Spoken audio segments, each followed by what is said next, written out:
కామారెడ్డి జిల్లా బాన్సువాడలో All India Forward Bloc parliament అభ్యర్థి గుర్రపు మచ్చేందర్ మీడియా సమావేశం నిర్వహించారు.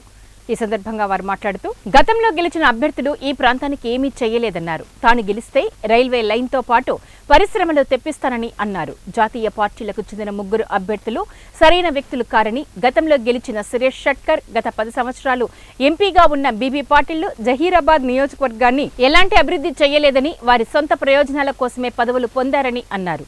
ఈ ప్రాంతంలో నిరుద్యోగ సమస్య, వ్యవసాయదారుల సమస్యలు కేంద్రం దృష్టికి ఎన్నడూ తీసుకువెళ్లలేదని, ఈ ప్రాంతానికి ఇండస్ట్రియల్ పరిశ్రమలు ఎంతో అవసరమని అన్నారు. ఈ నెల 13న జరిగే ఎన్నికల్లో సింహం గుర్తుపై ఓటేసి భారీ మెజార్టీతో గెలిపించాలని కోరారు.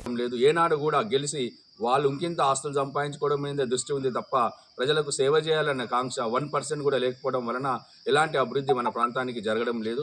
మీరే గమనిస్తే సురేష్ షెట్కర్ గారు 15 సంవత్సరాల క్రితం ఎంపీ అయ్యారు.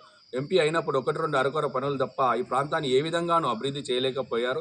అసలు కేంద్ర నిధులు తీసుకురాలేకపోయారు. Bodhan to Bidar railway line అనేది చాలా కలలానే మిగిలిపోతుంది. అలాంటి సమస్యలు ఎన్నో ఉన్నాయి. ఎన్నో రకాల పరిశ్రమలు రావాల్సింది ఉంది.